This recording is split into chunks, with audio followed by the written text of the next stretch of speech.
শুভেচ্ছা। আমি একজন অরাজনৈতিক মানব, সম্ভবত আমি রাজনীতি সচেতন। সর্বপ্রথম আমার শুভেচ্ছা জুলাই নেটওয়ার্ক আমাকে সম্মান দিয়েছে,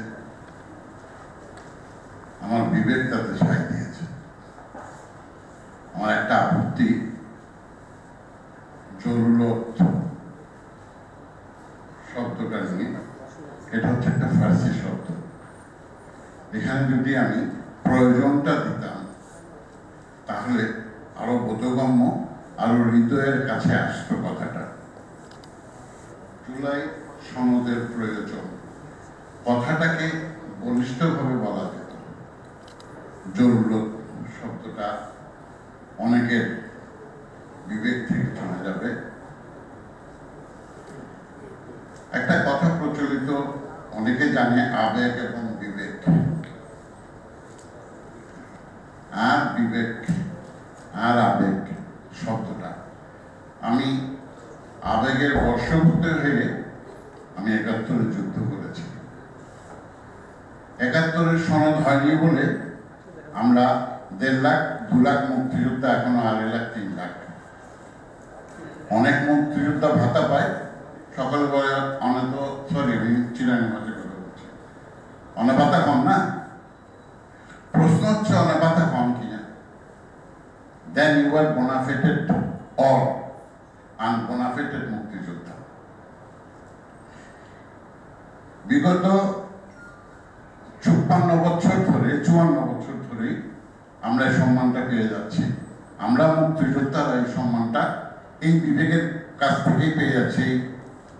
এই দেশটা যদি মুক্তিযোদ্ধারা দেশে স্বাধীন না করতো, এই ইতিহাস অনেক কিছু, যদি স্বাধীন না হতো আজকে আমরা এখানে বসে কথা বলতে পারতাম না, হ্যাডাম থাকতো না আমাদের। জুলাইয়ের লিস্ট না হলে তখন দেখা যাবে ৪০,০০০ আহত ছিল, ৪,৫০০ নিহত ছিল। শহীদ ছিল না, নিহত ছিল। আমরা হচ্ছি খুবই ভালো জাতি, খুবই খারাপ জাতি।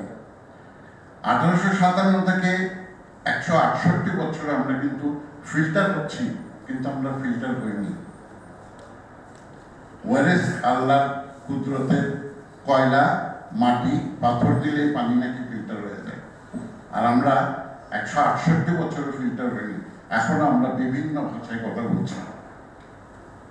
এখন আমি যদি প্রকাশ্য বলি ও নেমো খারাপ, ও বেঈমান, তখন সকলে বলে গালি দিয়ে আমাকে আঙুল দেখাবে যে এই মানুষ খারাপ। আসুন আমরা বিবেকের সাথে কথা বলি, আমাদেরকে মরতে হবে। আমরা যুদ্ধ করেছি ট্রেনিং নিয়ে। এখন ২৪-এ যারা যুদ্ধ করেছে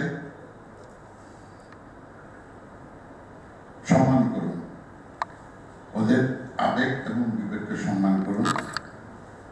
সকলে ভালো থাকুন, সুস্থ থাকুন, একটা সুস্থ সমাজ হোক। আমরা ৭১-এ পরাজিত, ২৪-এ পরাজিত হতে চাই না। আমি খুব হতাশায় বক্তৃতা রাখলাম, আমি হতাশায় ভুগছি। সকলে ভালো থাকুন।